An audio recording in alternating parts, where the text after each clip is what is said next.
From the first day we looked up, saw the sun, and thought, what the fuck is that?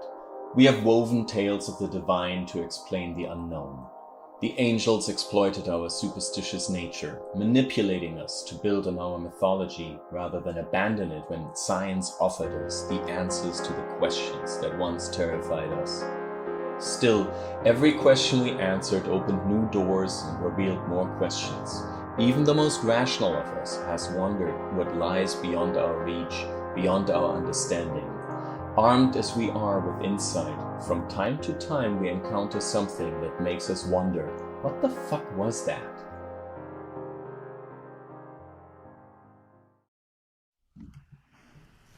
We're going to begin with D. So go ahead and give me everybody, please.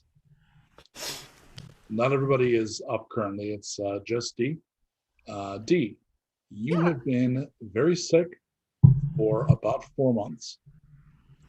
You've been in and out of restless sleep. You've been having strange dreams. And in the dreams, you were different versions of yourself. Like you dreamed about traveling desolation. You dreamed about settling down and getting married. Like all these dreams during these fitful periods, like entirely different lives being lived. You have a metallic discoloration of your nail beds, so it looks like your nails are silver. They're not actually, it's just the nail beds, but that's the way they look. Your eyelids also have that same, you look real 80s disco. You got the silver going on, and that appears to be permanent as well. She looks like Dazzler. Yes, she does. Okay. All right. Like 2 seconds, I could make that happen, but that's fine. So this is, well, a Dazzler is a very old superhero character that you have no reason to ever have read. So you have discovered that you've gotten better to the point where you only occasionally get these very powerful headaches, but you're up and about, you're feeling better. You're picking up the kind of, and by the way, for anyone that's watching that doesn't know what the hell we're talking about, an experiment was done on D using nanites, because nanites are a form of magic in certain forms of sci-fi, and the treatment was intended to rewire her neurological system. There were side effects, including the ones you described. So you've discovered that you're picking up on things like micro expressions more ably than you were. So some of your disconnected strangeness is beginning to fade. You seem to be processing. It's almost like rebooting that period where kids are around 3 or 4 when they're just soaking up that kind of stuff. So it's like getting a shot and your brain does that again, Gotcha. which has been kind of overwhelming, but actually good. Winona is actually away. She's not at the settlement. She is trying to acquire some meds she thinks will help with your migraines. That information delivered, I am going to cut to a secret room beneath the Shire, beneath the repurposed multi-mart where our heroes live. You're in the secret room behind the magically guarded door, and you're sitting with Gordon, the stock boy who you call Merlin. So you opened the door. I did. Do you regret it? No, I don't think so. Just so you know, I can see him. He's sitting right behind you, and he looks very smug.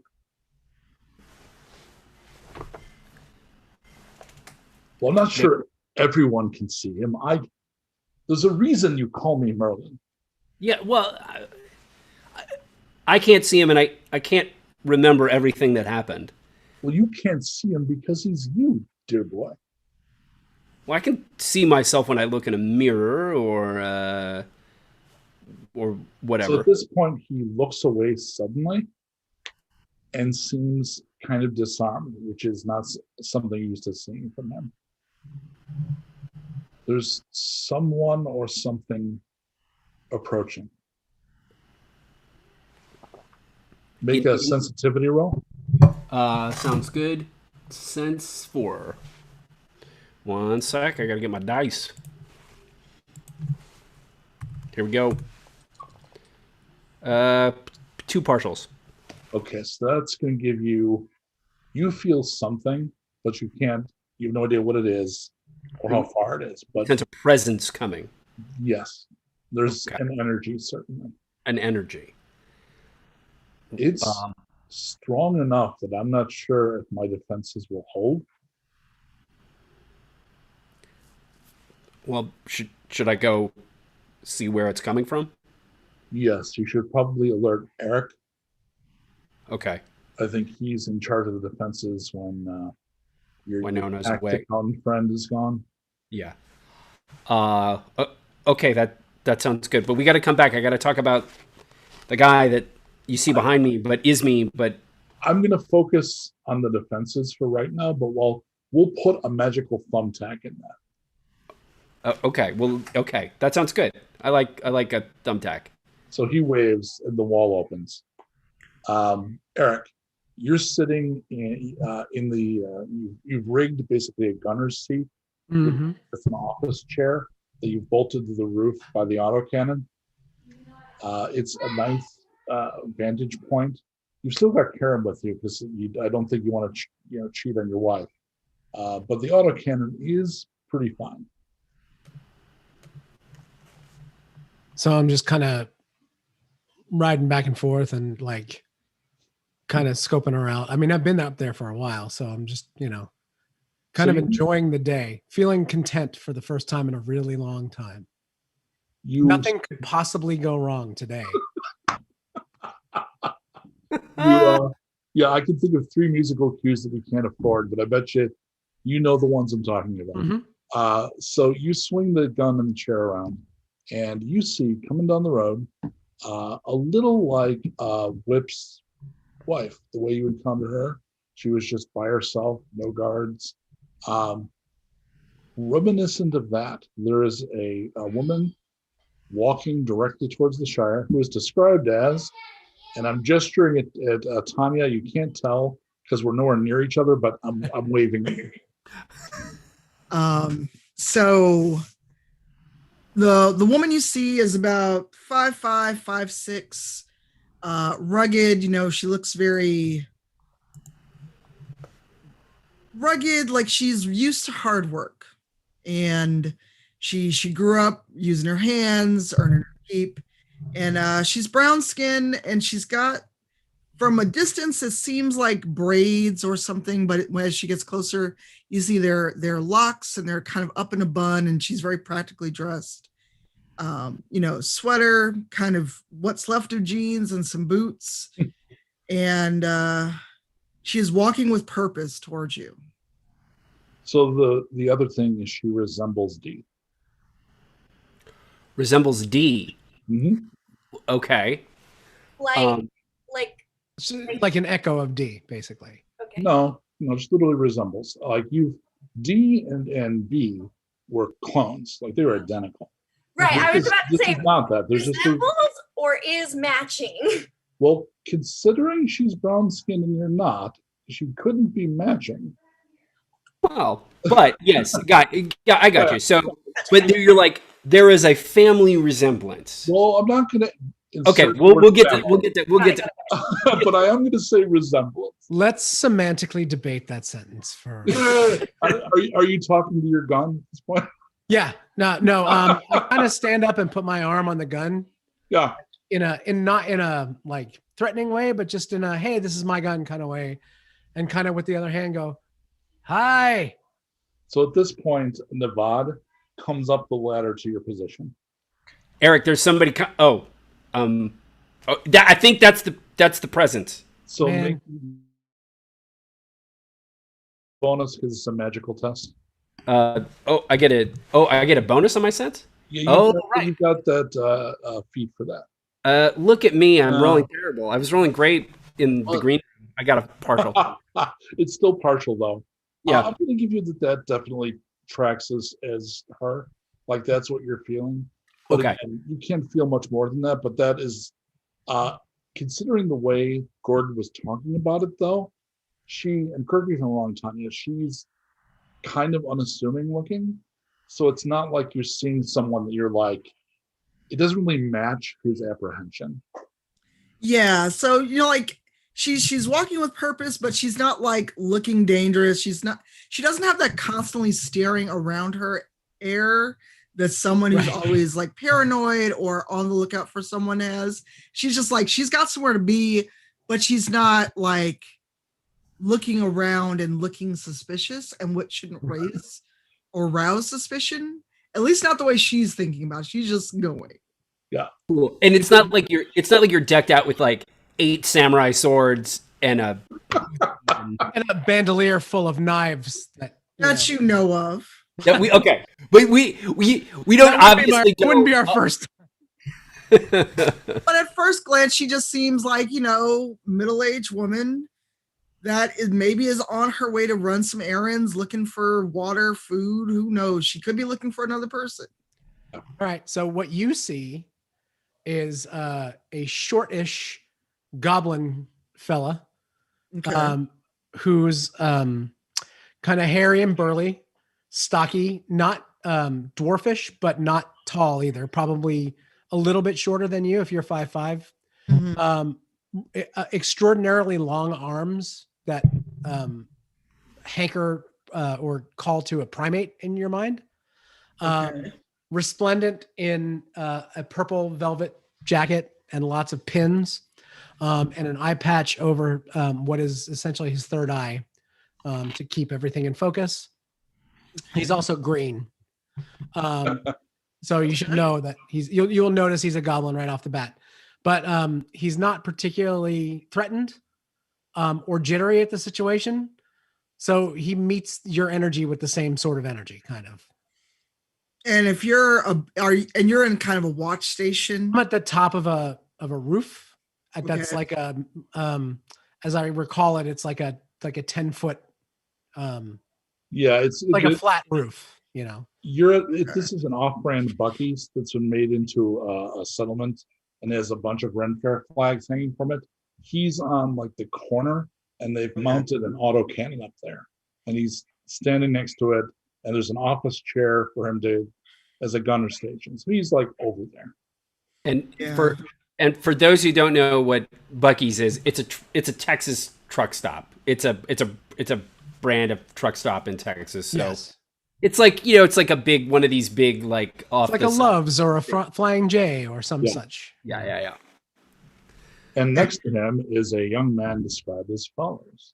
So next to Erik, your character would see a tall, lanky, probably even from a distance reads as a teen, a late adolescent. He's probably about 6'5" or 6'6", dressed in kind of shabby wizard robes that were obviously, ganked from some kind of,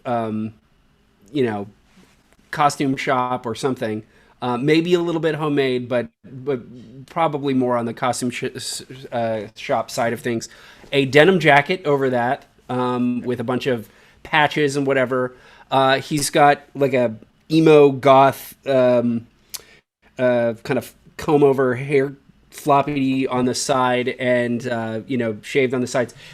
He has been described by our fans as the Hot Topic mage. So that's kind of that. Because I have to be this guy. That's emo, Shannon. It's emo more than goth. Okay, fine. The thing over the one side over there. That'd be emo. Okay, fine. Look, so regardless, yeah, and he's as long as Erik's arms are, it's kind of like what his leg structure is. He's very high waisted. I keep referring to Baron Trump as a body type. So he's just like goofy looking. He's like 6'6". So you're Baron Trump as drawn by Venture Brothers. I'm Baron Trump as drawn by Venture Brothers, and let's just say politically with the Venture Brothers aesthetic. Yeah, it's fair. Although I don't know what Baron's politics are. I think he's just I have my hopes. Zoomer kid who All right, so doesn't like his dad.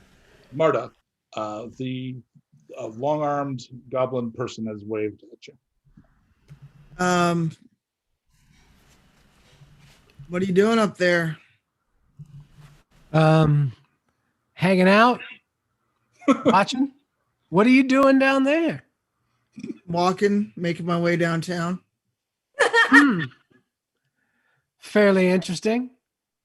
I have to ask, you know anybody in particular, or are you just hanging out? I'm looking for somebody, I think. How can I help? Well, first you could not aim that gun at me. Oh, I haven't aimed anything at you. I know you're kind of chummy with that gun you're hanging all over. Yeah, but I got a primary. Sure, that doesn't make me feel any better, but all right. No, you're not in any danger as long as you don't bring any. Look at me. I'm a middle-aged lady. I'm just kind of walking. Yeah, and I'm a small green gorilla, and I'm the most dangerous person you're likely to meet today. So, You sure? Yeah, pretty sure. Okay. The doors open up, and a guy, maybe 28, comes out wearing a tabard over the usual piecemeal waster stuff. And he's got that belted. And welcome to the Shire, lady. Do you care for a churro? Or a what? A churro. Sure. Tis a delicacy of old England. He hustles. Sure. Yeah, and you can tell there's dozens of people in and around this facility. Like, that place is actually fairly huge, and they've built that out. So there's little compounds in it that would be like almost a tent village inside the building. So there's an area that's kind of a visitors center that's almost like a general store. But then there's, up against the walls, there's tents and kind of a shanty town. Okay. So it's definitely a settlement here. You all been here long? Oh, did we go with her? Or?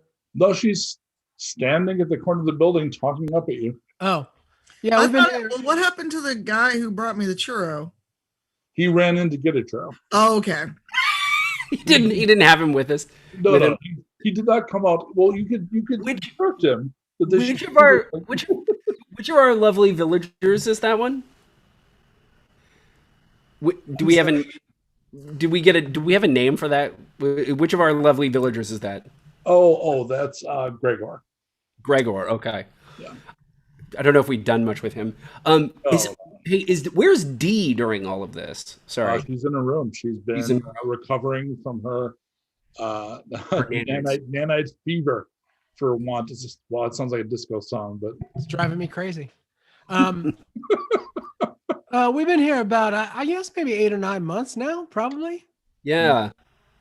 We they kind of decided that they call us lords and stuff, and now we got a mayor. It's complicated, but we help protect these guys, so they let us stay. Comes out with a warm churro and a little bit of paper that smells of cinnamon and fat and bread and all wonderful things. Milady, your churro. Accepted graciously, and kind of wonder where on earth he could have gone to get a warm churro, but then realize I've got a treat and it's sugar. So if it's poisoned, at least it'll be delicious when I die. It is, in fact, amazing. Okay. Everybody gets a churro complimentary when they come. I wouldn't worry too much about it if I were you. Look, things have been weird with the state of the world, and rarely has anyone greeted me with a warm pastry when I enter their settlement. Usually they're more concerned I'm a bandit, even though I don't think I look like a bandit. That's why we've been here 9 months now. All right. So So what can we do for you? Well, you said you had a mare. Yeah. she's away right now. Our friend D, um, it's a long story, but she got sick with little robots, and our mayor is a veterinarian, and she can help heal people. So she went to see if she could go find some stuff. So she's not here right now. It's kind of me and Erik that are here right now. I'm Lord Navad, by the way. Then they call all of us Lord, so I'm kind of like Lord Navad. I was already Lord Navad before I got here. All right there. Okay, hey. So hold on now. I was raised on a farm. I've taken care of many sick animals. But you said a veterinarian for your friend D? It's the only healer that we have right now. She's the only one who knows medicine. She knows medicine pretty good, and it's it's helped. She's helped us a lot in a pinch. Well, I've got a little bit of a healing touch, and actually she's the one I'm looking for. Oh, my friend D. Yes. Okay. Okay, you stay here with Erik. I'll go get her. Why don't I come down so that we're not standing at floor away I do from love each the other idea of yelling. shooting that entire scene, and it's everything you said, but it's recontextualized as, well, I'm looking for your friend. So you guys. we were. I'm just yelling.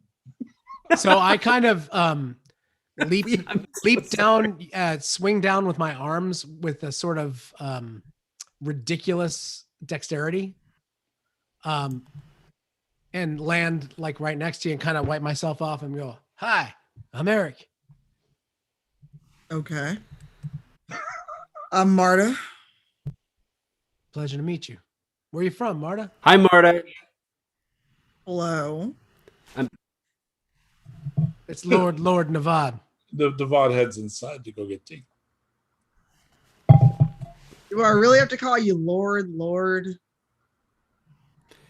Oh no, you can just call me Lord, or you can just call me Navad. That my friends just call me Navad. Well, I just met you. Let's not get too excited and say we're friends. Okay, you can just call. Sometimes I'll even answer to "Hey you." So D, because I know the D exists in at least in her head, it's sort of a pseudo anime pocket dimension. When the VOD comes looking for you, we're gonna see her putting on her clothes. So be chaste. It's always like rated very soft PG in anime, unless you watch the other ones. So but Navad will catch the, right, and you'll kind of see that he sees that. So we'll probably get a like that expression. Yeah. You get the anime blush face kind of thing momentarily. Yeah. Okay. Hey, okay. She's gotten ready. She looks in better spirits and more sturdy health than she's looked in weeks. Navad, what are you doing here? Hey D, you look good. I mean, like for your health. I mean, I like the way you look. Thank you so much. I'm gonna stop you before you go further down. Okay. I drew you a picture. Do you want to see? Or okay. I mean, it's not like for. I mean, maybe it's just for me, but it's of you. And anyway. Oh, that's sweet. That's really a sweet drawing. Thanks. I've been working on it for about 6 days. Hey, okay. So, I came to get you because, get a load of this. It doesn't hurt my feelings that you're not saying hello to me. Oh, wait, is that Jeepers? Yep. Okay. So on her table, a mannequin torso with a wig head and all kinds of technology bolted to it. Hover. It was. But now we modded him to be, he's like That he got He modded. is now the version that D always wanted, or Right, B sorry. always wanted. Okay, this is Shannon They saying. took the I forgot about personality chip out and put it in this In the Frank man- monstrosity. Actual real You've life. seen Big Hero 6, right? We replaced the green chip with the red chip. I got you. Oh, hey, Jeepers. Sorry. Yeah, I forgot that you were. I forgot you're in here. And obviously I forgot what you were like. D. Okay, get a load of this. Get a load of this. Okay, you know how you've been feeling really bad? Yeah. Okay, and you know how Winona left to go see if she could find something that would help you? Yeah, she's still gone. She's still gone, but get a load of this. I was hanging out with Merlin down in the special dungeon, like, the room downstairs with him. It's not really a dungeon, but it's like a thing. Anyway, so we started getting, like, magical vibes, like something powerful was coming here. And then it was a lady. It was just some lady. And she was like, she kind of looks like you. And she was like, I'm here for the sick girl. And she's hanging out with Erik right now. She had Oh no. Gregor gave her a churro and everything. The last time this happened, my sister died and I got yeeted into a whole new life experience. So maybe no. Maybe let's just tell her to go home. She seems normal. The lady said no, Navad. I Yeah, said but maybe no. Jeepers, don't put words in my mouth. Would you like to play a nice game of chess? Maybe later. I think Okay. we should gamble with this new queen. And if it doesn't work out, I will come and play queens and kings with you, Jeepers. I'm assuming kings and queens because that's the only chess pieces you could find. Yeah, That's that's what I'm picturing a just what chessboard. I call it. Yeah. That's what I call it. it's like chess, but it's a like make-out game. There's only 4 pieces. It takes all of about 30 seconds every time. There's only It's all we could find in the Yeah. buttons. Yeah. every piece is so autonomous it can literally do whatever it wants. So do you want to bring her down to D or do you want to come up with? No, I'll go up. Okay. Cheaper shuts down. All Okay. right. Bye, Jeepers. Hi, GP. So you are standing outside talking, and the bot comes out in company of D. What does D look like physically? So D is a pure, which means that she has like no blemishes or like battle scars. She looks like clean for this world. She's probably about 5'5". She's got light colored hair, a soft pink like hue or glow to her skin, and she has she's got a really small frame, but she is really like lean muscle built. She looks kind of like a ballerina. So Wearing like a green hood and like a green kind of little, I don't want to say tracksuit, but like athletic wear. Found a little bandana recently, so she wears a little bandana, and then just she likes to draw whenever she's not in battle. So Mharta, you would see a little bit of a resemblance right away because you would see it in the mirror, right? So this person looks a little like you. D, Mharta looks, there's a resemblance, like, you've obviously got the experience of your sisters. That's different though. This is like a cousin or an aunt, but like it's somebody that definitely, if you put them together, you go, yeah, they're probably related. Okay.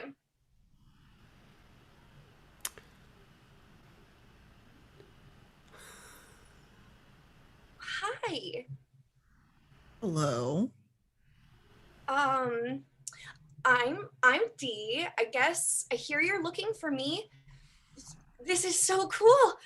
You look like us. Like me. Like me and my family. This is really wild.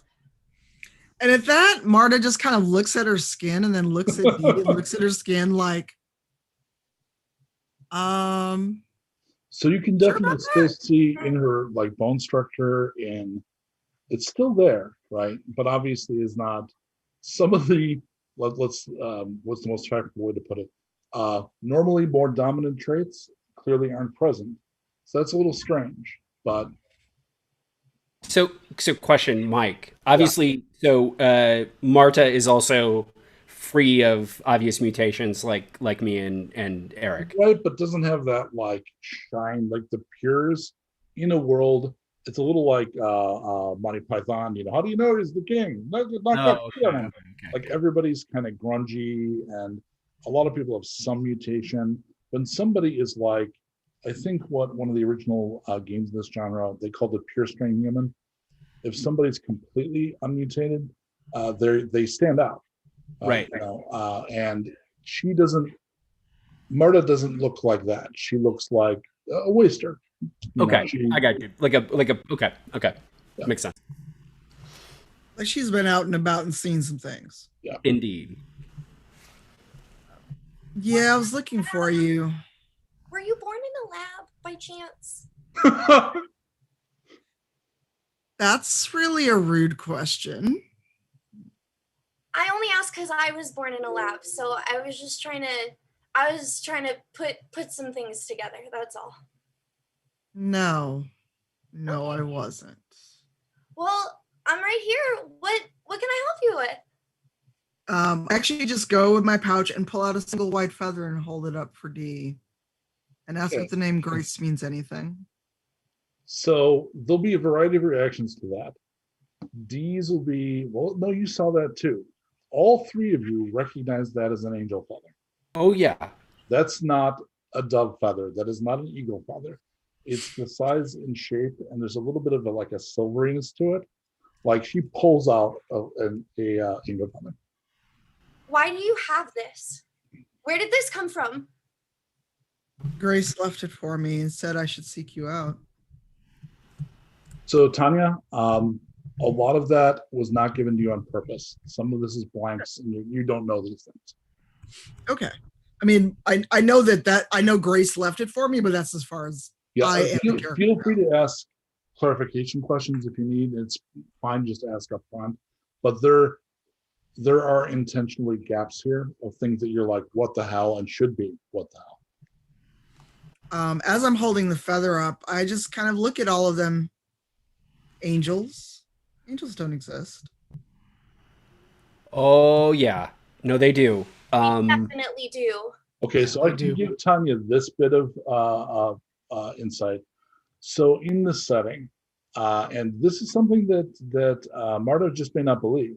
Okay. The scuttlebutt is because it's a world without mass media, right? So information has gone back to word of mouth, and it's 100 years since the fall. So a lot of the continuity of information, it's suddenly fake news is the only news, which makes it hard to really find out what's true.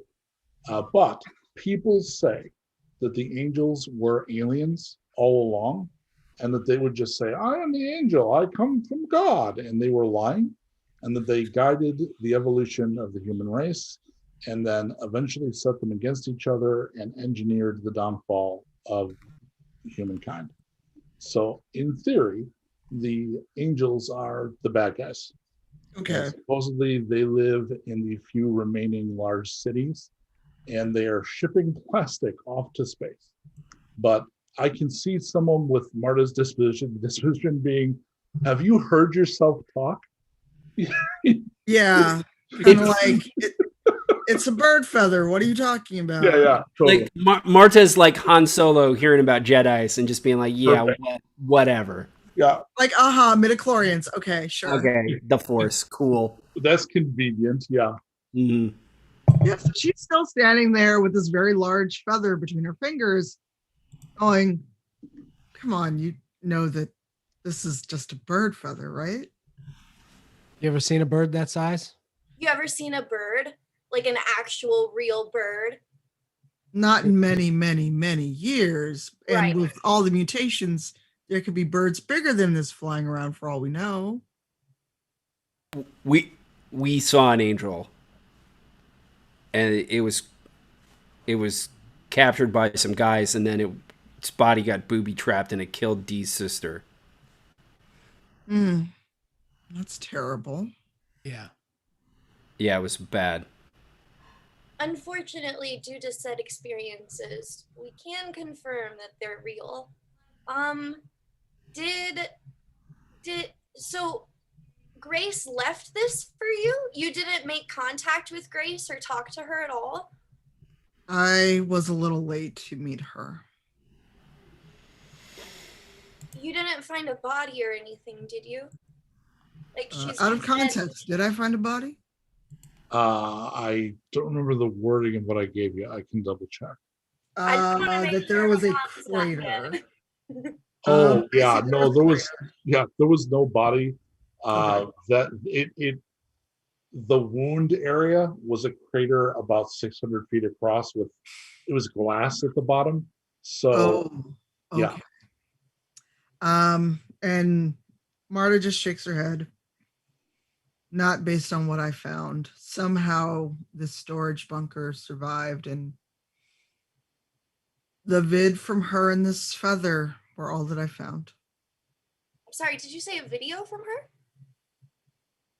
Yes. So you know about the storage bunker, and I think the party does, because she had that hidden area with the second car that was potentially aside from the facility. Mhm. That's probably what Marta's talking about. Right. Guys, what do you make of this? What do we do? We gotta watch the video, right? Did you, Marta, did you bring the video? Well, yes. Why would I leave it for anyone to find? That's Well, an excellent point. I don't know. Yeah. Okay. Should we add an extra lord to your name for that deductive reasoning? Listen, buddy. You married a gun. Don't tell me what's cool. Did I miss a wedding? Oh, yeah. You're telling me right now that I missed a wedding and nobody came and woke me up? Well, you missed two, actually. It was a double wedding, but you never met the other people involved. But they were pretty exciting people. Yeah. It's like one of those opportunistic things where I had the opportunity to do what I knew I should have done. And so Karen and I are husband and shotgun, I guess. I'm sorry, what? Glad you made an honest gun out of her. Karen's got some, wandering bullets, so I'm glad you could bring her on in. I'm sorry, did you say you married your gun? Yeah. She's literally the only thing I can depend on. I mean, we're good, but according to Erik, we're not reliable enough or something, so he had to marry his gun.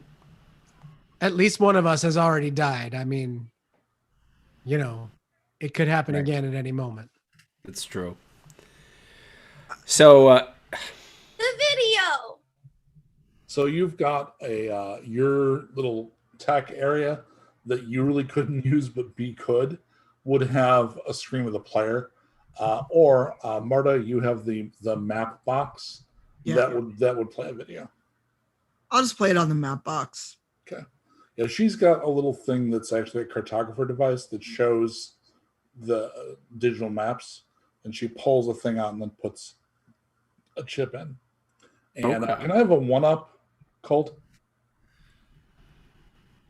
Of just me. I assumed you had that one. Okay. So the face of Grace appears full screen. Grace is a woman maybe at this point late 50s, pushing 60. Very the vibe is very like been working in a scientific outpost in the outback for 300 years and learned to talk to beetles. That kind of like, the coat with many pockets, that kind of look.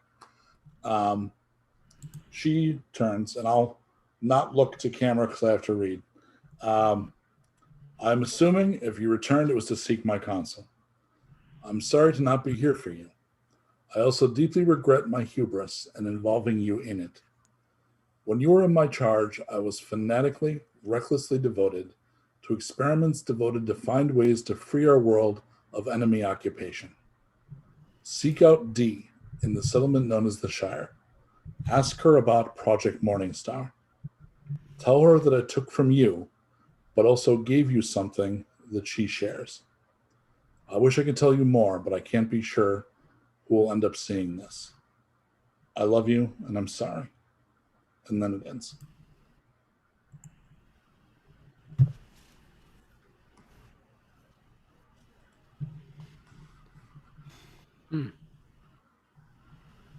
Does this Well. mean anything to any of you?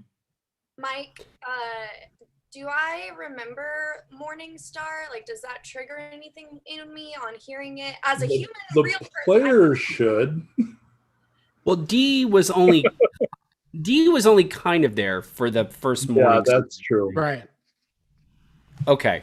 So I don't know. We can anything that the player doesn't remember, we can chalk up to robot headaches.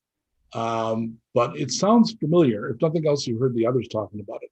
But the other people here will have remembered more, I assume. Okay. There's Morningstar again. Every time I hear that word, it makes me sick. I'm sorry, Erik. So, Mharta, we were hired to investigate a place that had a science station that turned out to be a project that was from before the fall, and it was a bunch of scientists who were tracking angels, like their orbits and what they were planning on doing to the Earth, et cetera, and nobody believed them, but it turned out to be 100% true. And that led us to Dee's mom, Grace, and her sisters, because her other sister, B, used to be with us, and then she was the one who died when there was an explosion on the booby-trapped angel, and then Dee kind of took her place. I mean, we miss B. Dee looks exactly the same, but they're different people. I mean, they're different. I mean, I got it all, Erik? Yeah, that's about right. It was pretty traumatic. There is the one key I will nudge a bit as the GM. You do know what Morningstar was up to, and if you're intentionally withholding K's name, you do know that the experiment in that sense was successful. Oh, right. No, Nevad's pretty naive. He's just going to go for it. I forgot about the K part. So B and D were like clones that they were cooking up, and they kept trying to like... So the project was they were going to like interbreed humans and angels to see if they could get one that could work and would be viable. And, well, eventually they got one who was named K, and then she took off with this lady, Nomi. Oh, you don't know Nomi, do you? No, that was me asking Mharta. Yeah. Just because I... No, that's why I said no. Oh, okay. I'm still a little hung up on Nomi. Nevad lost his virginity to Nomi.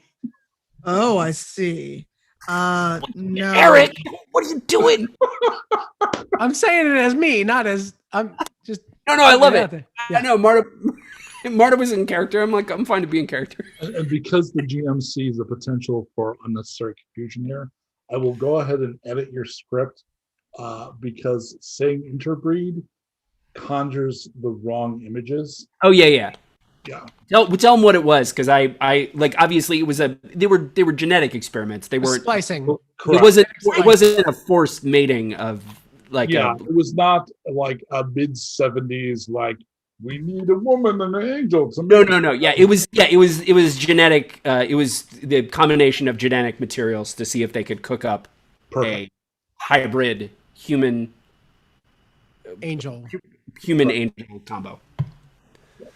Yes, and we met one, and that was Project Morningstar.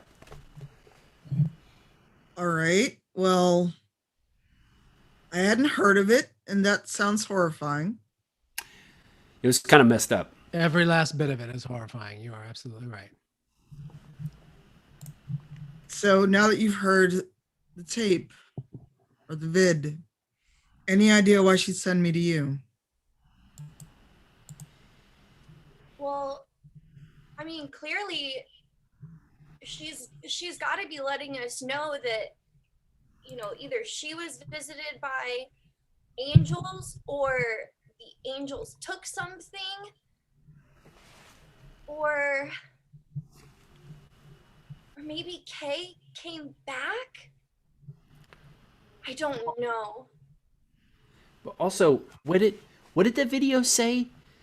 That she took something from. Wait, hold on. Play the video back Yeah, again. you can wind that back. We can watch it back. The important thing you're looking for was tell her I took from you, but also gave you something she shares. Tell her I took something from you, gave her something she shares. Yep. So, Mharta, Grace took something from you? No, because she wasn't there by the time I arrived. Okay, so I think she now, took something from D and gave D something that she shares with I'll Kay. go ahead and give Mharta, because she's certainly a smart enough person. You remember all of those medical tests and procedures that she did? Yes. She told you were to make sure that you were healthy because of all of the, toxins out in the waste. She Yeah. did an awful lot of blood draws.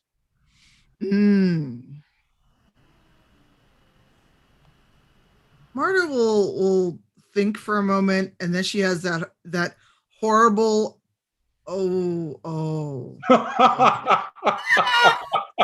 notice it on her face right away with all these new like things that I'm going through or whatever. So I just like run up to her really quick and I'm like, hey, do you want a little support? Can I put my hand on your shoulder? Are you okay? Marta actually backs up like, look, I just met you. Like, no touching. So let me clarify for Danielle, because it's something I think I remember Dee asking, and if she didn't on camera, she would have off. But I think this is a question she asked, which was to Grace, are you my mom? And she was not. So one question you never answered was, you're half angel, which is the dude that blew up all over your sister. You never answered what the other half is. You came from somewhere. So the question would be, who was the biological donor of your human DNA? And that's for D or for me? That's for Danielle. She would get that bit of insight because you did ask those questions. Okay. Okay, guys.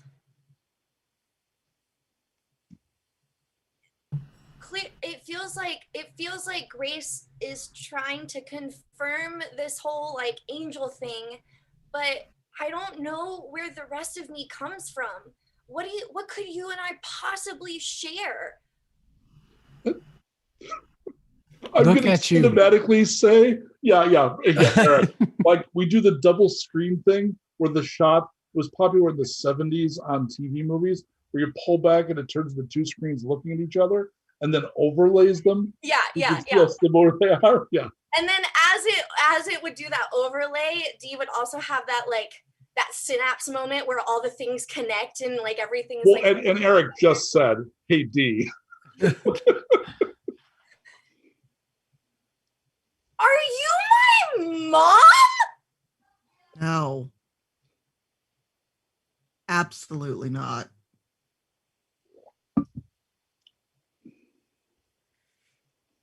Well, fine. This is just as disappointing as ever then. So while you're saying that, Mharta, internally, because I'm pretty clear what your external is, the timing's right. Because you left the compound about 20 years ago, a little more than 20 years ago, and that's her age. Should we have some churros? Maybe. Yes, with extra cinnamon. This situation calls for extra cinnamon. Navad, come with me and grab some churros. Oh, okay. All right, that sounds good.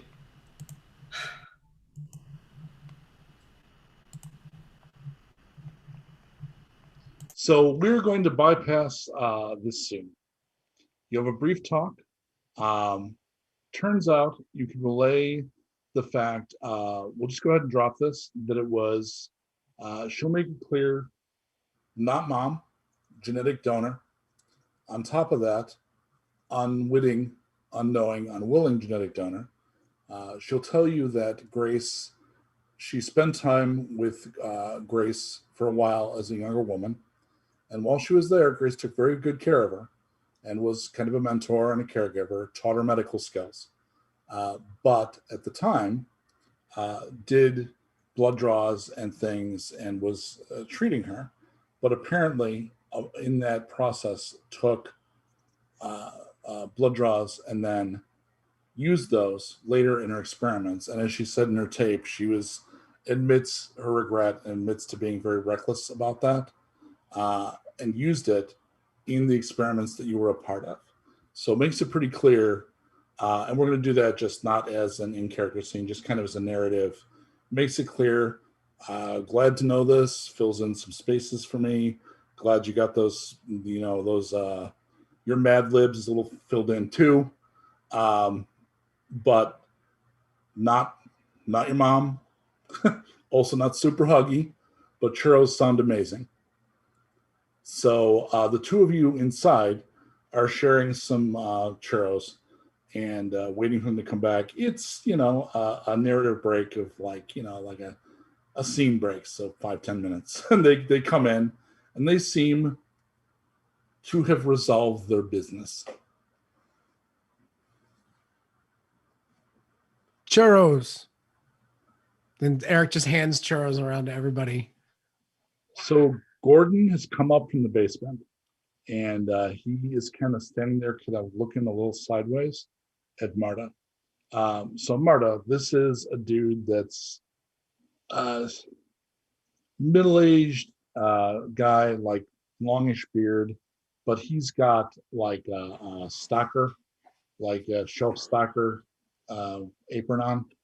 And you can feel that he is watching you, and you felt that a couple of times, and it might be connected to whatever's going on with you, but you're not sure how, but you know it's significant.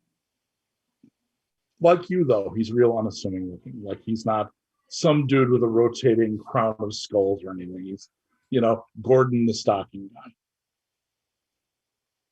Yeah, I look up. It's like, can I help you with some?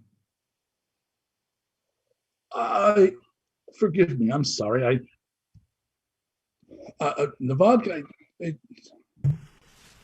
introductions, maybe. This is Mharta. Mharta, this is who we sent earlier. She seems very nice.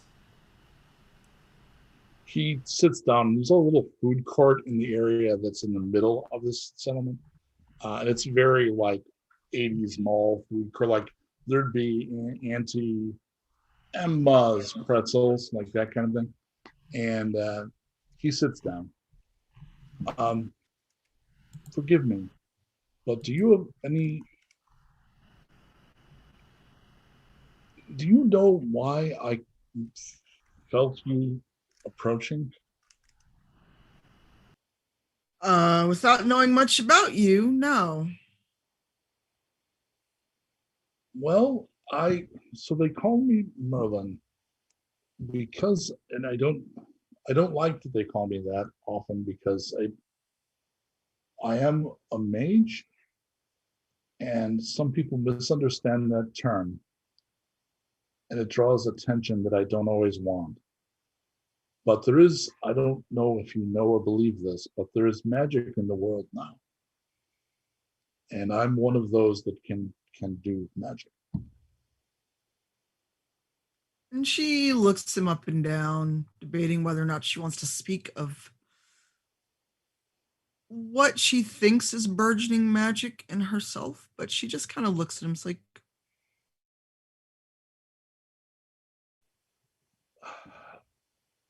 near as we can tell, the fall, the bombs, the things we did to the world changed it.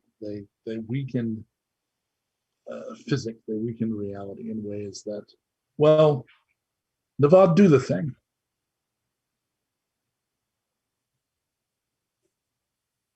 We can't hear you, Navad. Sorry, Navad was lost in thoughts for a second. And Navad, I'm gonna combo it a little bit. I'm going to levitate, and as he starts levitating, he puts on his flaming skull head, which, because I'm kind of calm, is just normal. It's a normal skull. I like And for somebody that doesn't know the difference, you clarifying that it's just a normal flaming skull. Right. And then I sort of, as I'm floating, I'm like, so this is what Merlin is talking about. Stuff like this.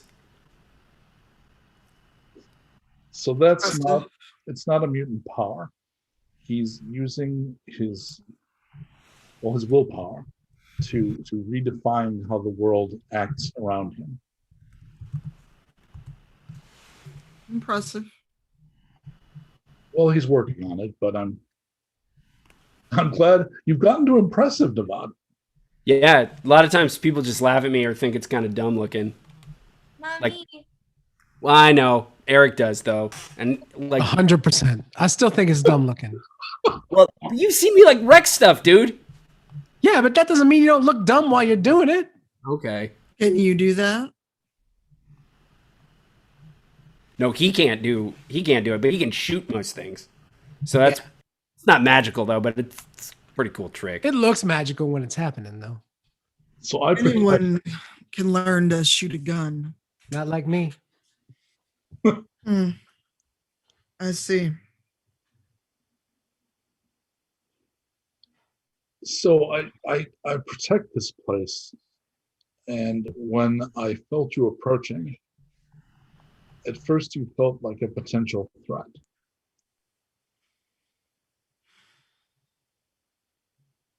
And why did you think I was a threat?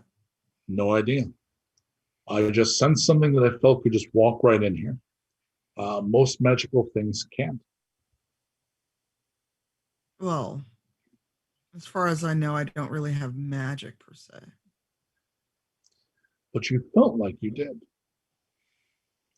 I don't know if it's magic or just mutation showing up very, very late, but I've been known to pull off some interesting tricks.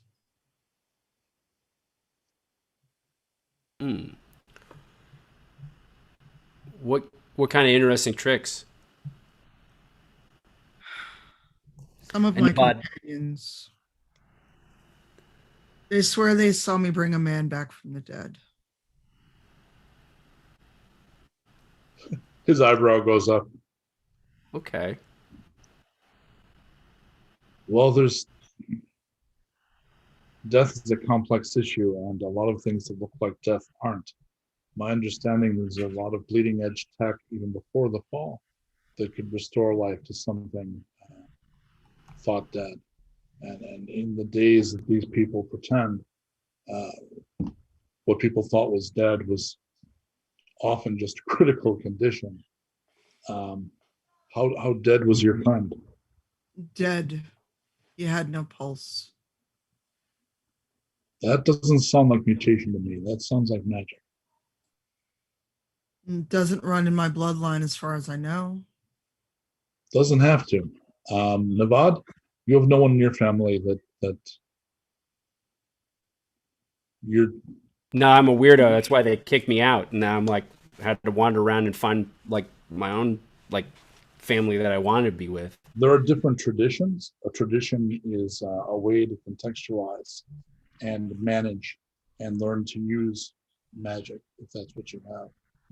I follow a ritual tradition that I've been teaching Navad. There's others though. Are there any circumstances that seem to be ones that cause the magic to manifest? People, places, situations? Oh, there's plenty of situations I've made it through that could perhaps make this manifest. However, I just met most of you, so I'm not sure that I trust telling my life story and trauma to strangers. Thank you. Fair. I am going to call an early 5-minute bio break.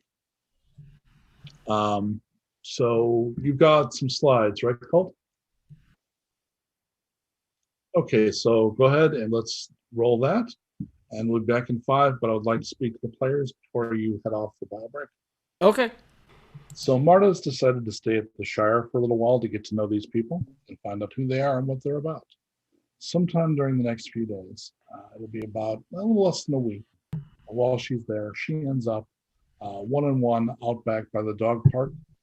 There's actually a little dog run behind the Shire. They both fly Nana. And as we found out in the previous episode, there's several other people from the settlement that have pets that they choose to call dogs, none of which are actually dogs, that use the dog run. It's also a good place to hang out. That's got a little privacy and isn't quite the same as being in Dust Churro House. So we're going to go to Dee and Mharta, who are having themselves a chat.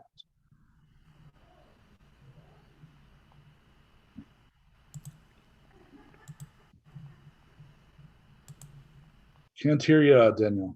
Whoops, sorry. Is this better? Yes, it is. Yep. Okay. Like we were talking about. So like I don't really remember a ton about growing up with my siblings, but I do remember sparring with them like a lot. Do you like physical fighting, or like what's your favorite form of melee?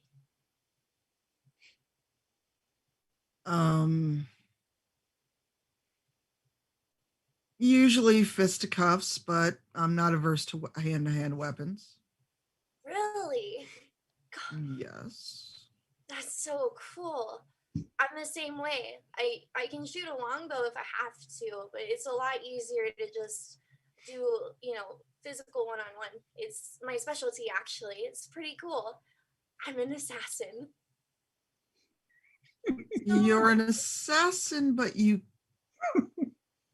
are better with your hands. What about knives or poison or? Same stuff. Like, I can use them, but I'm more like, oh man, gosh, I found this video file one time. What's that guy's name? Jet Li, right? It's kind of like that. I don't know if you know, but he's like this guy, like a. Yeah, I know who Jet Li is. I'm so surprised anytime anyone knows anything about anything. Media is so rare these days, so that's so cool that you know about Jet Li too. Yes, but in most films he was proficient with weapons and his hands. There's more than one? Oh my gosh. Yes. This is amazing. So, here we are talking about Jet Li. I have an actual question, if you don't mind. Go ahead. Can you tell me more about Grace? And, maybe what she, like, what else you know? Or anything, really? Out of character, what do I know about Grace? She was a scientist. She was a researcher. You can tell, though, your insight's pretty good, right? My what? Insight? Yes, as soon as I find it. Yes, it is a 5. Yeah, no roll necessary.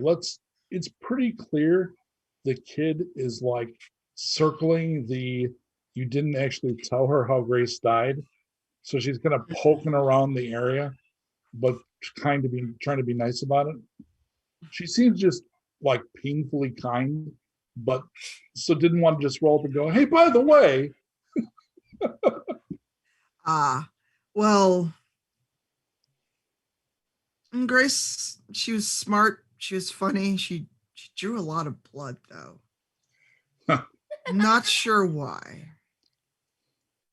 Wait, she what? A lot of blood? Drew, with a needle. Oh, sorry. I drew a mural with blood recently. It just kind of. Anyway, yeah, she definitely did take a lot of vials. I'm really sorry you had to go through that. Well, at least we're both still alive to tell about it. I'm really glad you're here. Really? Do tell. Yeah. I know, I don't know. It's just nice to be around people that, that are like you. And it's really hard after D left, I know I probably don't seem super smart, and it's taken me a really long time to figure out how people are people and what makes them different than angels. But I think it's really nice that I feel like you treat me like a person, and I don't know. I just think it's really nice, even if we're not having a nice time. And Marta is just kind of like thinking about it, kind of like, why wouldn't I treat you like a person? And also, aren't you D? And she looks up at her and finally just says, why wouldn't I treat you like a person?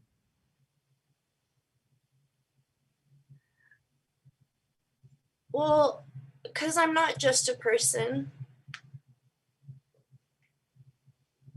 It makes it difficult. You're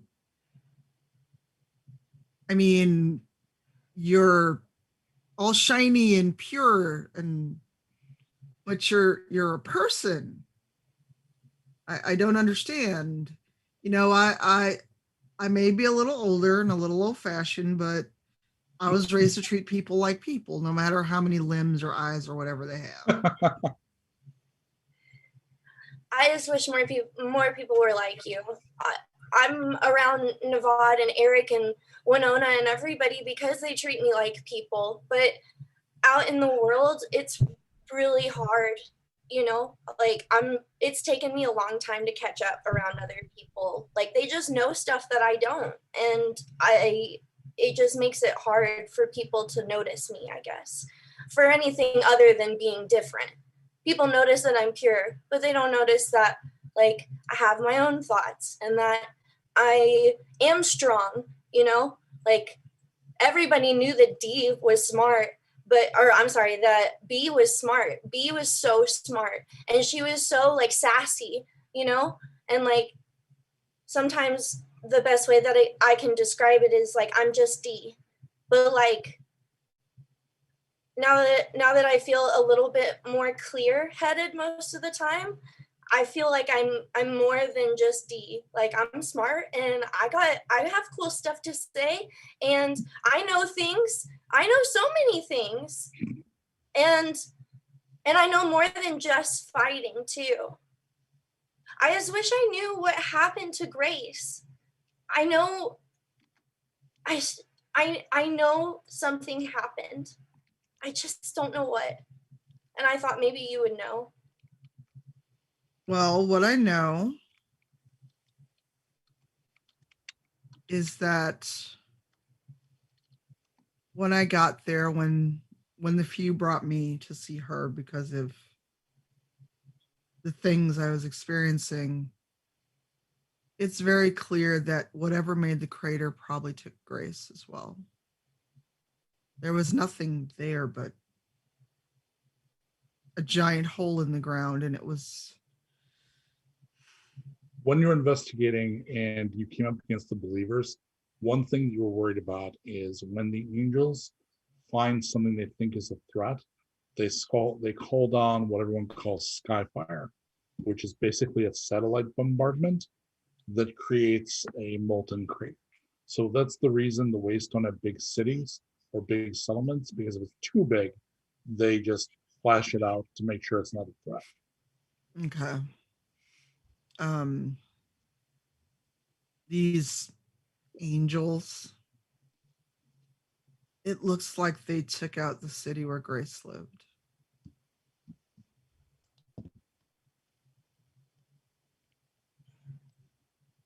Thank you for telling me. You're welcome. It's not fun being the bearer of bad news, but I have no reason to lie to you or to keep it from you.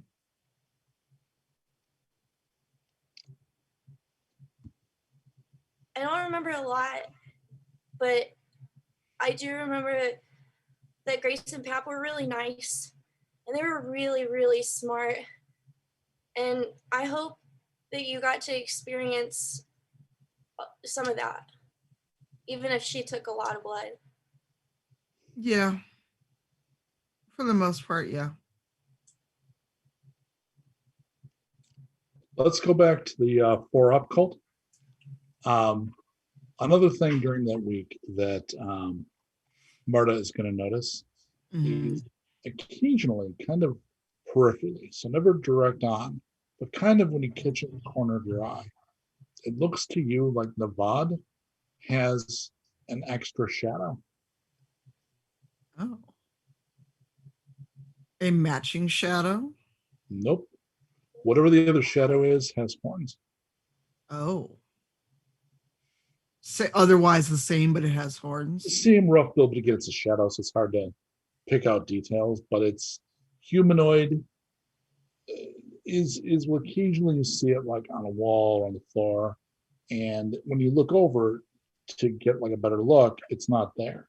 It's something that you're picking up. Do you mention it or just keep a lookout for it? After the first couple of times and realizing that when I turn away, the shadow's gone, I do look to Navad and kind of look him up and down and go, I can't think of a polite way to ask this, but when your magic manifests, do you change other than the skull?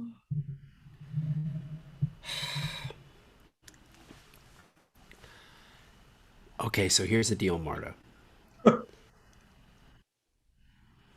Recently,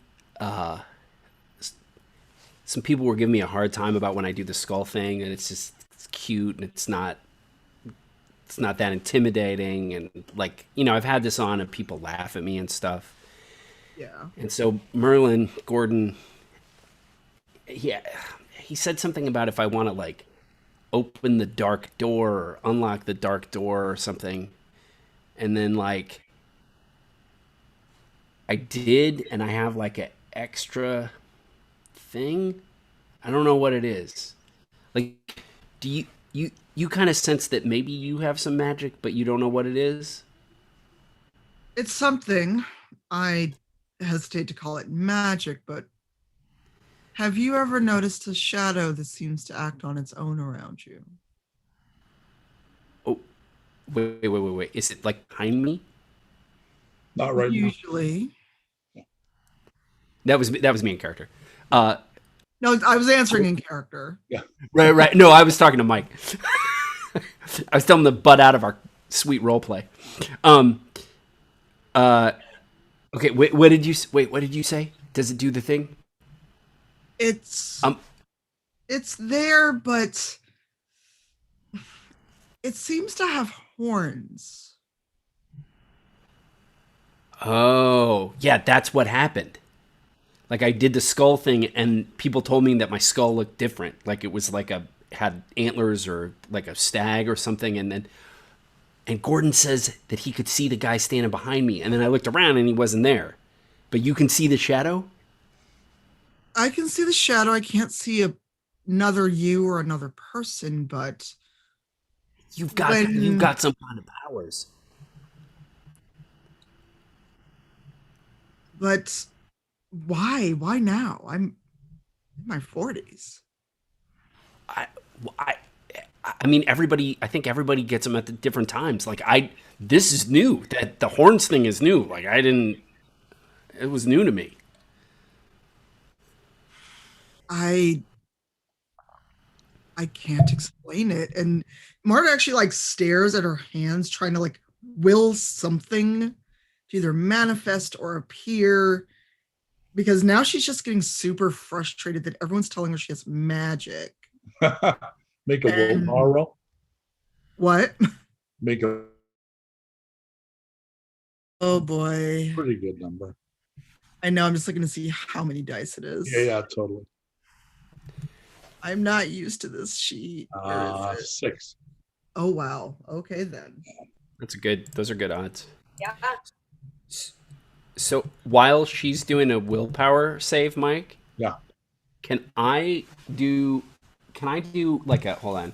Can I just do like an insight check to, I want to just see like if I can pick up on her magic vibes. Do you want to use read?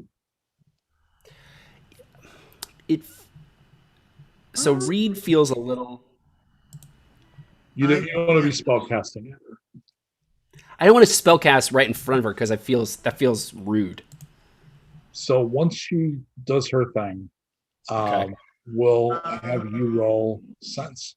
Okay. I can't roll any dice right now. Is the dice roll being weird? Let me see if I can get it. Not doing a thing at all. I rolled for you. If that's cool. I got 1, 6, 3 5s, and 4 and a 2. Sweet. Yeah, because it was not letting me roll at all. So you look at your hands, and when you look up, Gregor is standing right in front of you with a glass of water. Thank you. Thought you might be thirsty, my lady. Sure. Thank you. And she takes it with one hand and still kind of like glancing at the other. Thanks. So, Navad, he didn't appear or anything. He just walked over with the water. When you drink it, you realize you were very thirsty. You probably needed to have a drink. You didn't think about it. And when he gave it to you and you take the drink, it's like some of the best water you've had in days. And thinking back, this is how your ability has been working as you've been traveling, because the things you need have kind of been there, and things that would have been in your way aren't. So when you focused, it seemed to have, it was either a coincidence or you just conjured a glass of water. And someone to bring it to me, apparently. Correct. I'm going to think really hard about a churro, but in a different flavor. Okay, give me that willpower roll again. Genius. Pure genius. What would Marta's preferred flavor of? What is this imagined churro now? It's totally a Nutella churro. But I did not get any 6s. I did get 2 5s though. Gregor comes back. He's got a churro, and he has one of those little plastic cups with grape jelly in it. I thought you might be hungry. I know you've got something to wash it down. We're experimenting with dipping sauces. I'm good on the jelly, but I'll take the churro. Thank you. I told you it would. We don't have chocolate. I'm good on jelly. If I have toast at some point, I'll be glad to take it. I'll keep this for you then. Thank you.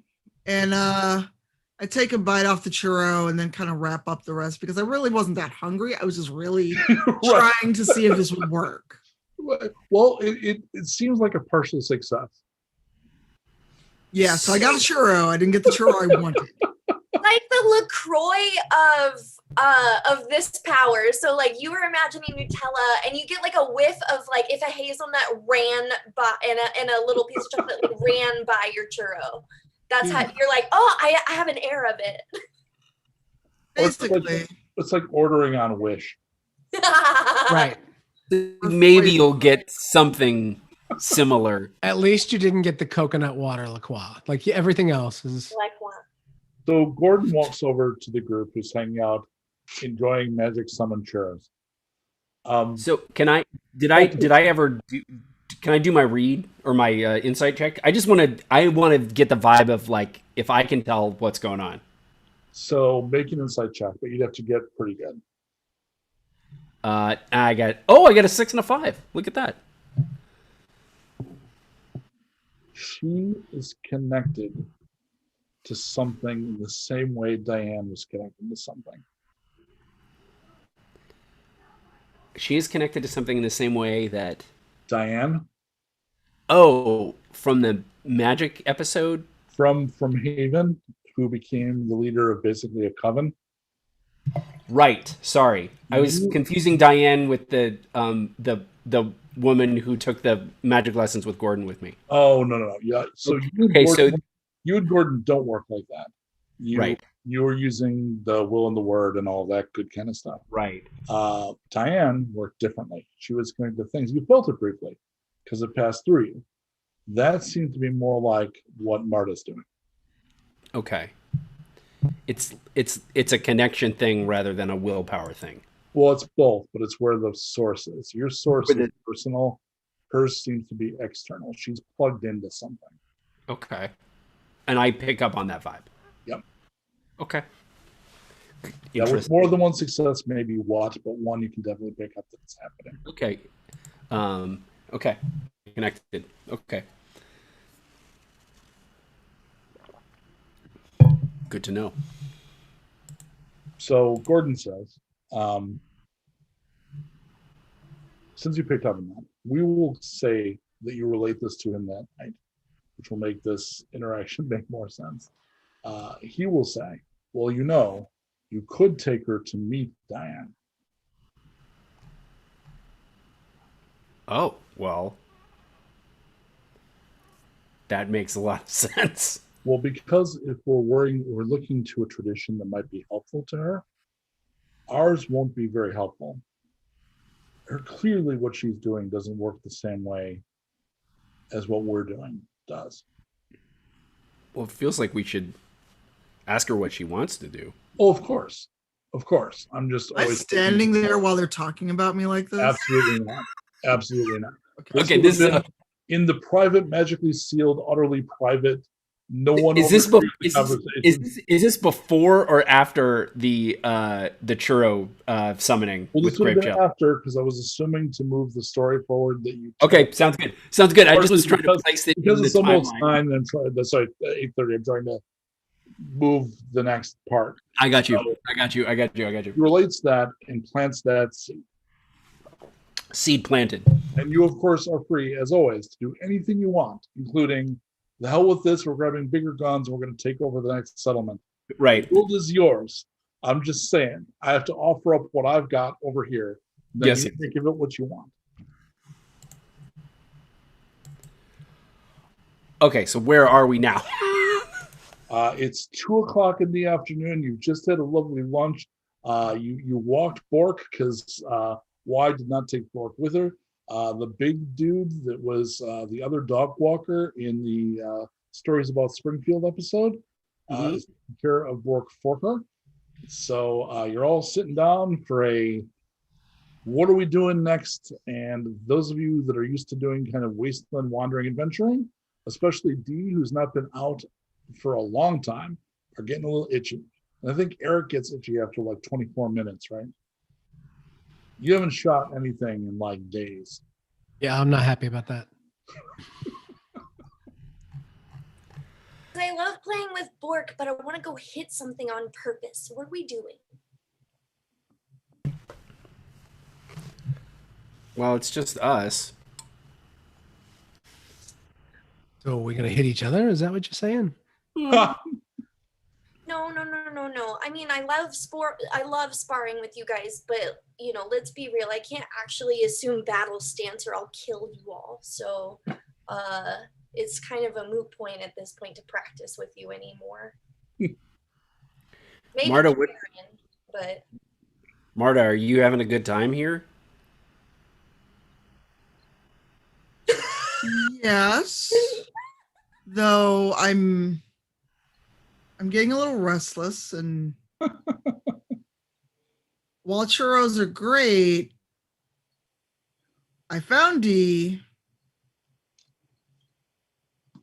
We know that our friend is gone, and I don't know what to do next. Well,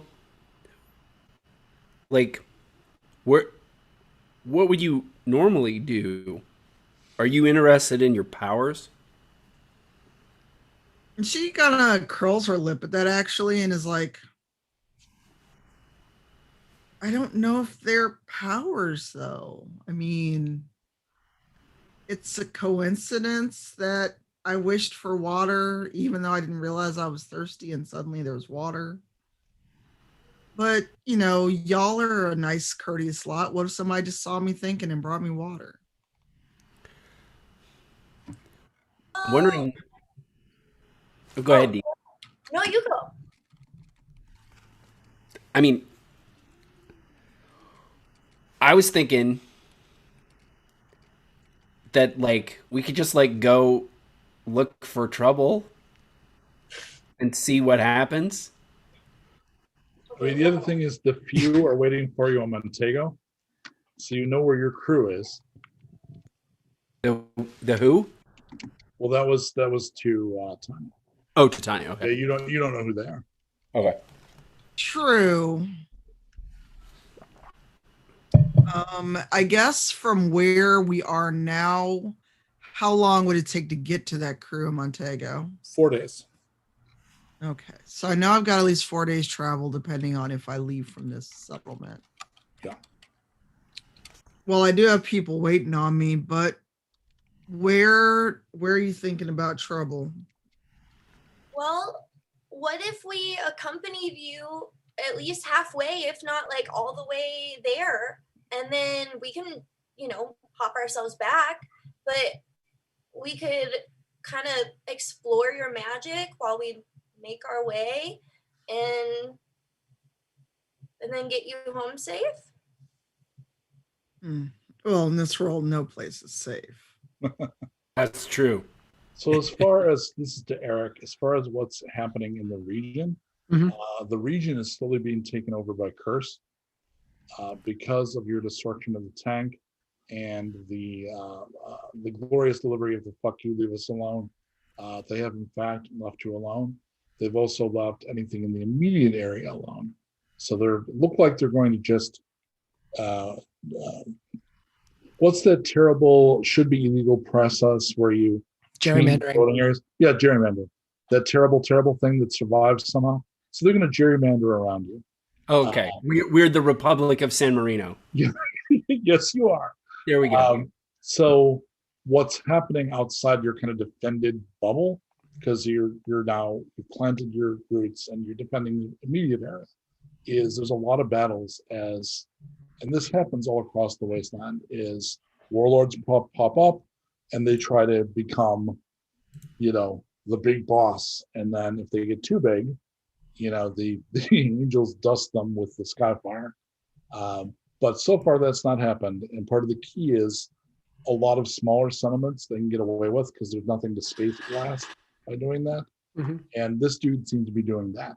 So a lot of the area that you're in, beyond that immediate zone, he's been taking over, settlements, waysides, things like that.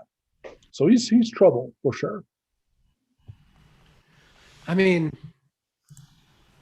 I think I'd rather look for trouble than sit around and try and decide what we're all going to have for dinner for another couple days. Probably going to be churros. Probably. I mean, there's also that guy with the arcade, but you're going to sick gold water on that dude. Yeah, but that's pretty sweet.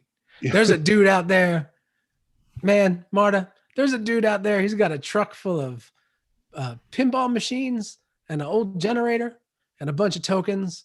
And it was the most fun 3 hours I believe I have had in my entire life. Literally miss everything cool. Oh yeah, D. Sorry, we forgot when we on our way to the wedding. We met a traveling pinball arcade. And we blew up a tank. And Did Torg you adopted get a Ripper. freaking And I married anything? my gun. And he married his gun. You were sick. And you didn't get me a Goodwill present.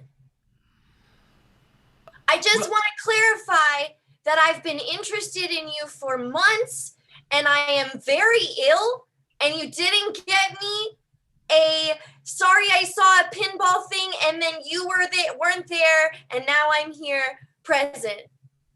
That's what, okay, just making sure. No one's keeping scores or tallies at all. No one. I want to clarify, D, that you've liked me for a long time, and I don't know how to react to it because I was friends with your identical sister first who blew up in front of my eyes, and I'm 18 years old, and I just recently had a deer skull come out of my head, and I think it's following me around. So I'm sorry I didn't get you a card because I'm 18 and I don't think about anybody except for me most of the time, and then every once in a while I realize that I'm a jerk, but that makes me think about myself more. Man, for somebody So who's let's go kill something. Maybe you could add an extra lord to your name. Can I have a willpower save, please? Willpower? kidding. Yeah, willpower save would be great. Okay. Meanwhile, Marta just sitting there with like some water and a churro going, This is I could have left 4 days ago. She's thinking to you're herself. also you're just like watching our dysfunctional family here. I got a 6. So, 2 little bitty horns kind of break through at your temples, and then you kind of force them back down. Okay. Oh wow, so they manifested themselves physically right there and there. Uh-huh. Okay. Oh, I never said for the stream or for Tanya that one of Navad's permanent mutations is his eyes are the his pupils. His eyes are shaped like skulls, like he has skull shaped random thing with his pupils. Mostly probably he probably wasn't born that way. He probably used magic and it warped his body a little bit. It looks a little bit like the Venture Brothers logo. okay. Or the dude in the last Boy Scout who had all those eyeballs that he would pop out and have skulls and stuff like that. Yeah. Okay. Anyway, so I push my horns back down, and I say, "Look, Marta's sitting here listening to us fight.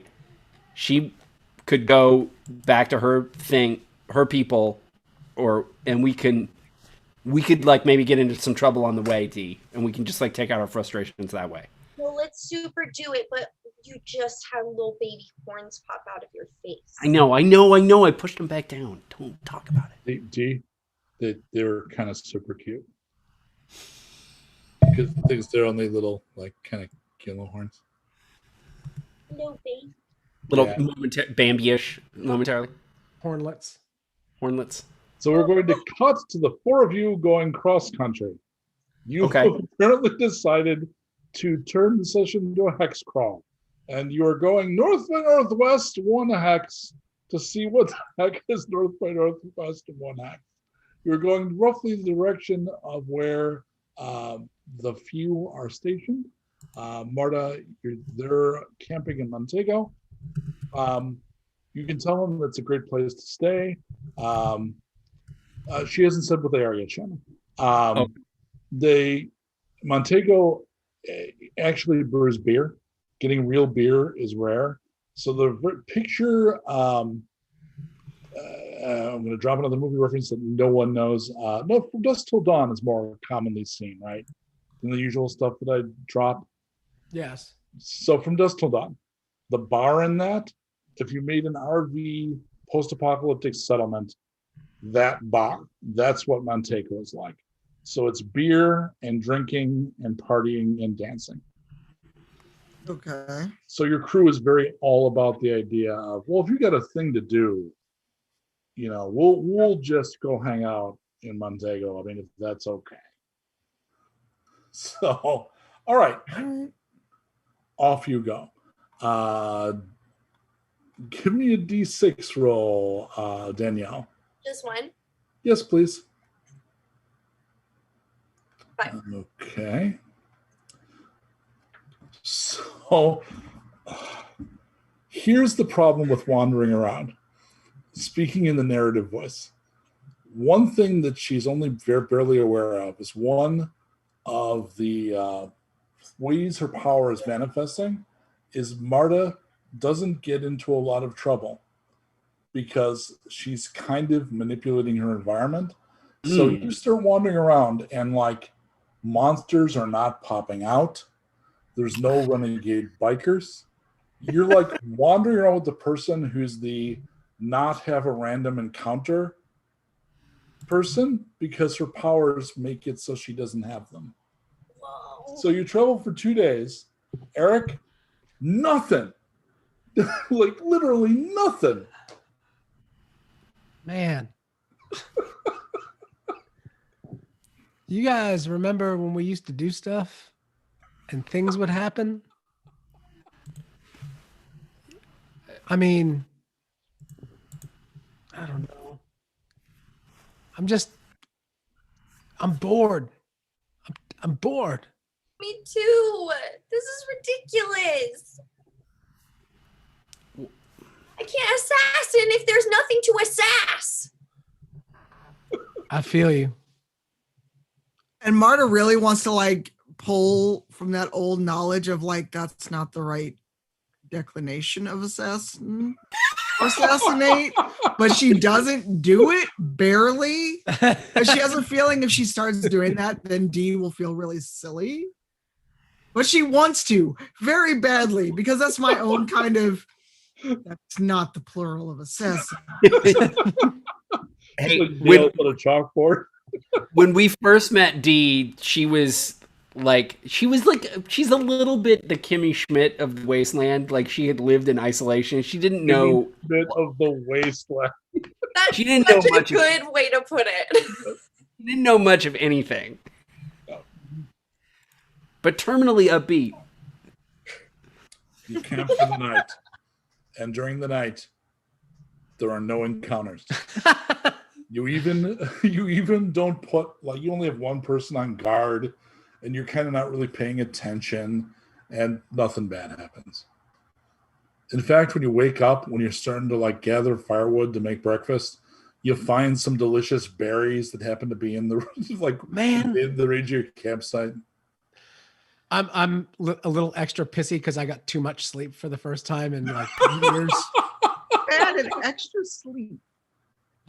I got like 6 hours of continuous sleep. It's collect- like, yeah, it makes me pissy. I'm collecting Wait. firewood and just throwing it on the ground in collective heaps as hard as I can, and then picking it back up and getting a little bit more. So as player characters having a temper tantrum over no encounters? Yes. I love that. I need a D6 from Shannon, please. Okay. Here we go. Man, I know what a funny result is. Okay. I know. Okay, cool. On the fourth day, we again pan in with a very expensive drone shot to a bunch of people. You know, in the Bugs Bunny cartoons, when somebody's angry and you get the don't, you get the angry walk-in music. Yeah. Bunch of frustrated wastelanders. You've encountered nothing but fast, easy travel. You found a radio hut that had not been completely scavenged, and you actually come up with about 400 volts in salvage, and there was nothing there to defend it. So your bags are full of like saleable items. You're all really well rested. The weather has been excellent and temperate. And up ahead, Has there been relatively little debris in the road? Like, it's very right. Your ankles aren't sore. It's the last like paved part of the entire wasteland. It's Wait, beautiful. so hold on. So hold on. So Navad is a little slow on the uptake, but I do feel like at this point maybe I'm suspicious that this is like the smooth sailing that we have. Is Mharta? Can I do like a sense or an insight on that? You're not going to need to make a roll. I think either Shannon or Navad could easily parse that without needing a roll. Okay. It'd just be like, wait a minute. Yeah, that's fine. Mharta's presence is like really blessing us with fair and easy passage. Yeah, and from time to time, because you do have that sensibility, she's doing it without concentrating, and you can sense that there's energy coming to her from somewhere. And it's apparently giving her really smooth sailing. Okay. So I'm a walking rabbit's foot. Well, that's what the few called you at first. Yeah. Yeah. I thought of something else entirely, but it's so not the right thing to say. So, okay, I'm going to come up to Mharta. Yeah. Okay. Mharta. Yes. Okay. Things have been going pretty smooth right now. Yeah. Is it always smooth for you, or is this like a recent thing that's been happening? And she like looks off with that 1,000-yard stare to think about it.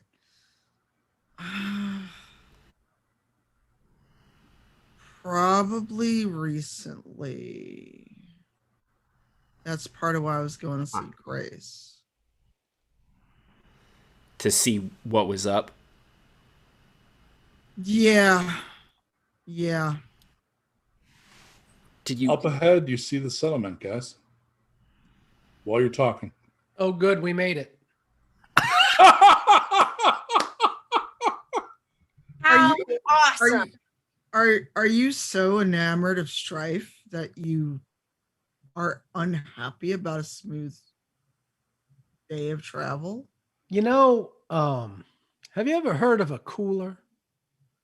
Yeah. The person that sits down at a gaming table and turns everybody's luck bad. You're like the reverse of a cooler, which you would think would be good, but it is like a fun sucker. I mean, you're nice and I enjoy your company, but I feel myself getting older with every hour that we spend not doing anything interesting. Up ahead, Montego is actually an RV park, so it's a circle of decommissioned, no longer mobile RVs that have been dragged into position to serve as basically houses. So it's just a big ring, and there's a couple of gates they've built so that there's an inside and an outside. Circling Montego, and it's about 3 p.m. Beautiful temperature, like 72 degrees. There is a group of people on motorcycles running around the outside, whooping and hollering.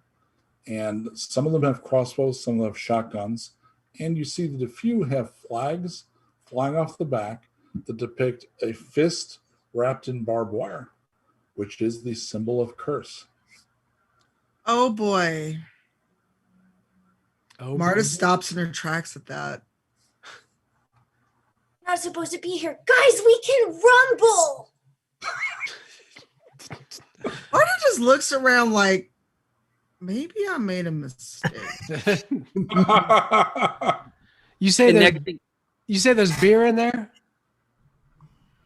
Yeah. And we're out here? Yes. And there is something stopping us from getting beer? You can hear yelling. It's almost like another group of player characters having a scene in another scenario, and you're overhearing a confrontation. Oh, I want to join. Let's go. And I look over at Navad and just, are they always like this? Yeah, so these two, like, I'm kind of in the middle on the violence spectrum, and then these two are kind of on the extreme. So, yeah, they are kind of always like this. There's a group of travelers coming out. One of the gates opens, and they're leaving the town. There's 14 of them, and they look familiar to Mharta. Oh, Do I need to do a roll for No, that? they're your people. Oh. They've And, apparently decided to nope out of the confrontation. oh. Like they don't necessarily know about your history and how you would react to curse. So as far as they're concerned, this isn't their business. So they're walking vaguely your direction, haven't seen you yet. Okay. If I can, I'll raise my hand, or if we have any kind of hand sign between us, or some way to. Oh, you got to have something special, of course. Yeah. One of them waves and yells, "Goddess!" And they come running over. So it's 14 armed waster dudes. And I give my co-leader, or the one I left in charge while I was off doing things, give him a hug. Oh, it's good to see you. Time to go? In a bit. And I wait, I nod my head to these three. They took care of me when I was looking for Grace. Well, when I was looking for this one, D. So these people, they're okay? Yeah, they're good. They fed me churros. I'm going to assume that's a good thing. Oh, man. We're the few. We follow the goddess. There's some kind of confrontation going on in there.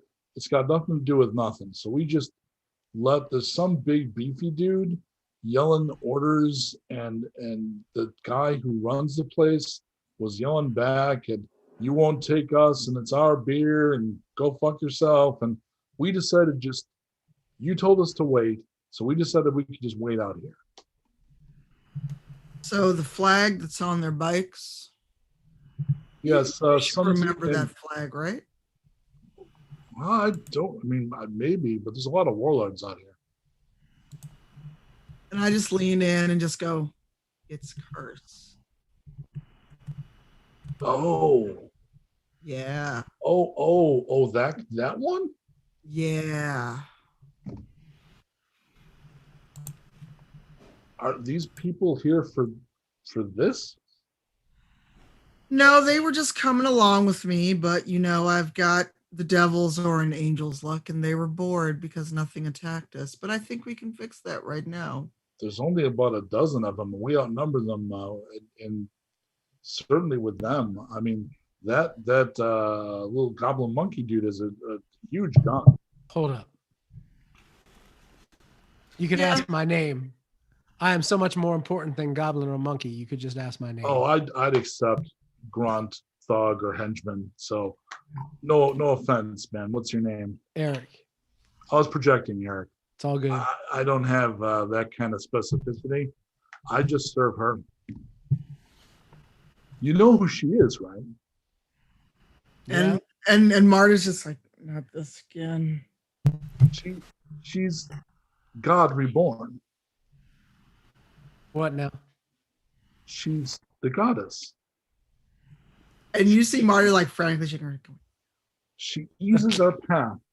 She raised a buddy of mine from the damn dead. I saw it. Oh. Right? So, as far as I know, she came back here with you because you could help us against that. Because that's exactly the kind of thing that happens around her. Ask her about toast sometime. When she wants toast, she gets toast. And if she wanted toast with butter and jelly, she gets toast with butter and jelly. I mean, butter? I've never even actually seen butter. Oh, you got to get yourself one of those tube cows and milk one of those like 16 breast scissors. And then you make milk and I'll show you butter. It's really good. But point is, if she wants a thing, regardless of what it is, she gets a thing. And apparently what she wants is to wreak holy hell on those curse bastards. And she brought us help. Well, I've got a specific grudge with people from curse. We are the few. So your reasons are your own, and we are content just to follow. You brought us nothing but good luck since the first day you joined up with us. Quick question. Yeah. I see. I have a crossbow. Never mind. Yeah. I was wondering if I had. I forgot what I gave myself for weapons. Never Yeah, mind. your main thing in battle is the command abilities. You're a leader, so you tend to make other people better. All right. So I heft my crossbow and glance over to where they're kicking up all this dust. I'm like, well, you said you were bored. Oh yes. So you want like stopped, crippled, or dead. It's cursed. I want them all dead. Okay, so your boys generally carry crossbows and stabbers and things because ammo can be expensive. But when it's something that you have obviously a specific urge to do, they'll break out the pistols and shotguns. They'll spend the money if you care. Generally, they'll just shoot crossbows. When you're like, you want them dead, they're like, all right, boys, break out the shells. And they start loading up. They seem fun. Oh, they're a whole lot of fun. So the people surrounding the town, they've stopped their motorcycle, they've got off, and they're arming up. So it looks like trouble. The confrontation that's happened to the other party is resolved, and it's about to get bloody. First round's on me once we take them out. I knew I liked you. Can we So Erik reaches back and pulls Karen out and gives her a great big kiss on her stock. So first round is generally done, initiative is done narratively. And narratively, I think Erik is the most horned up to shoot something and has the longest range weapons. So that's going to give you initiative. So what am I looking at? So you're looking at a bunch of just biker ruffians, a lot of light leathers. Most of them have crossbows or spears, knives. About a third of them have shotguns. What is there an obvious like attack formation that they're forming, or are they just? No, they're starting to form up. This looks like the parking lot outside of like a Rat concert. So they're like going in the trunk and getting their beer, and so they're not quite formed up to do the attack. And their leaders inside having the showdown. So you're just looking at the guys out here trying to score phone numbers. Right. And stuff. So whoever looks like they're having the most fun, is going to be. I'm going to use target to headshot them. I would. That sounds like an excellent plan. Okay, give me a shoot roll. All right. Oh yeah. Oh my God. Yeah. Ow. Okay. Do you have anything you can do with the extra sex? I don't remember what your target one allows me to target the body part, right? So well, no, target one lets you drop a die from your attack to give 1 to your damage. So assume you've done that. So roll your damage with an extra die. All right then. And light leather against guns only has a 2. Oh, good God. Oh my goodness. Oh, good Lord. So that's going to be quite a lot. Oh, and I just porked it. And I get to roll 3 exploding, right? Yeah, you certainly do. And can I inadvertently kill somebody else? You know what? Yeah, roll up all the damage, and we will apply the roll over to the guy next to him. Okay. Oh, hubris. Indeed. Oh, hubris. Okay, so that's going to be both of them dropping. So you're going to go through the one and then to the buddy standing behind him, and he drops. Next up is going to be, I think, again, in terms of her battle, D just goes running, right? Oh, yeah. So do you want to get one of the shotgun guys? Yeah, I'm going to go ahead and use my crossbow. And okay, so that's 4. No!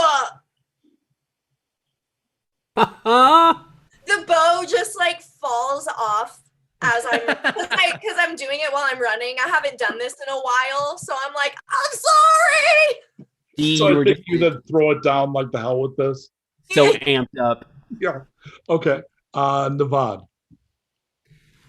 I'm gonna just try to I'm gonna cast a rend on them to like make one of the bike wheels spin out, right? They're on motorcycles, right? They're getting off, but considering they're motorcycles, like throwing them around or making them explode is Yeah, I'm gonna chuck a motorcycle at them basically. Okay, yeah, the effect is like somebody throwing a grenade, and considering Yeah. See if I can rope one of their motorcycles and use it against them. Go ahead and make your roll. That's my 5d6. I got two partials. Okay, and roll 6 dice damage, crit of 2, and then half the result. And then half the result. Yeah. Okay. Ooh, I got 2 exploding. So it's a 1, 2, 3, 4. That's 10. Reroll the 6s. Okay. I got 10 points. Oh. Okay. That's it. 10 points, not enough to take them out, but it's enough to knock them down. So okay, I'm going to say 3 of them are thrown down. Oh, 3. Okay. Yep. Nice. Mharta, you have 14 people to command and yourself. What's your command? I order my folks to just go. Those that have guns, try to get in position and start picking people off. Those that are more melee range, I order them to attack, and I am using all my mastery and everything else. So go ahead and make a leadership test. Leadership, where are you? I'm trying to see where that is. Oh, that is 7. Oh wow, that's going to be some successes, I'm guessing. Yeah. She lead. She's good at this. Only 1 success, surprisingly. That's all you need. That's all you need. So they run in, and what that ends up doing is you'll take down the ones that are staying back on your side. It'll force them to go in. The problem with that is, Montego, remember that bar? Everybody has a pistol. So the ones that are pulling back, tactically, you hear a whole bunch of gunfire coming from inside the ring of RVs. So they can choose to die from your snipers, or when they're backing away from your hand-to-hand guys, they can go inside that wall and get shot by the guys that just wanted a real beer. I'm going to say that this is going to pull back the camera and just be like, it's getting dark and we just see flashes of gunfire and lots of screaming and, oh God, where'd they come from? And the little one just tore off my arm. And why has that guy got horns? And I assume that Erik just gets like climbs a phone pole or something and just starts turning off switches, right? Sounds good to me. Okay. About 2 minutes later, your guys get together. They compare ammo. They're like, you like? Yeah, here's some. And they're just cleaning up.